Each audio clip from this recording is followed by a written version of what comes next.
हवा में ईद उल अज़ही की खुशबू थी। साइम, सीरत और सबाह अपने कमरे में बैठे अपने नन्हे से खिलौनों के डब्बे में से गुन रहे थे कि इस बार ईद पर उन्हें क्या मिलेगा।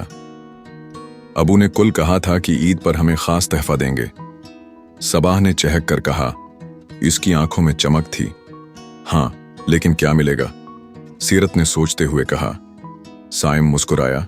शायद नया खिलौना या कोई किताब, लेकिन तीनों के दिल में एक ख्वाहिश थी, कुछ अनोखा, कुछ यादगार। अगले दिन अबू ने तीनों को अपने पास बुलाया। बच्चों, मैं तुम्हें ईद पर एक खास तहफा देना चाहता हूं, लेकिन उसके लिए तुम्हें एक छोटा सा काम करना होगा। क्या काम? तीनों ने एक साथ पूछा। अबू ने मुस्कुराते हुए कहा, तुम्हें 3 दिन तक रोजाना किसी की मदद करनी है, चाहे वो कितनी ही छोटी क्यों ना हो। बच्चों ने खुशी से हाँ में सिर हिलाया। पहला दिन साइम ने मोहल्ले के बूढ़े जनाब सादिक के लिए बाजार से सामान उठाया, जो चलने में दिक्कत महसूस करते थे।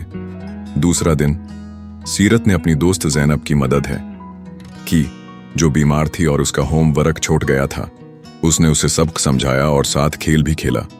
तीसरा दिन सबाह ने अपनी उम्मी के साथ किचन में हाथ बटाया और छोटी छोटी चीजें संभालें, जैसे मेज पर बर्तन लगाना। ईद की सुबह तीनों बहुत बेचैन थे। अबू ने उन्हें एक खूबसूरत सी डब्बे में 3 छोटे छोटे तोहफे दिए। साइम को एक नई किताब मिली, उसकी मनपसंद साइंस की किताब।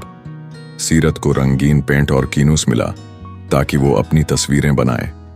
सबाह को एक नन्हा सा खिलौना रेडियो मिला, जिससे मौसीकी बजती थी। लेकिन असल तोहफा वो नहीं था जो डब्बे में था।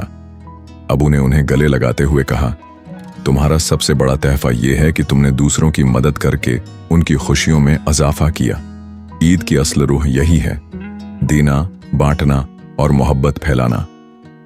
तीनों बहन भाइयों के चेहरे खुशी से दमक उठे।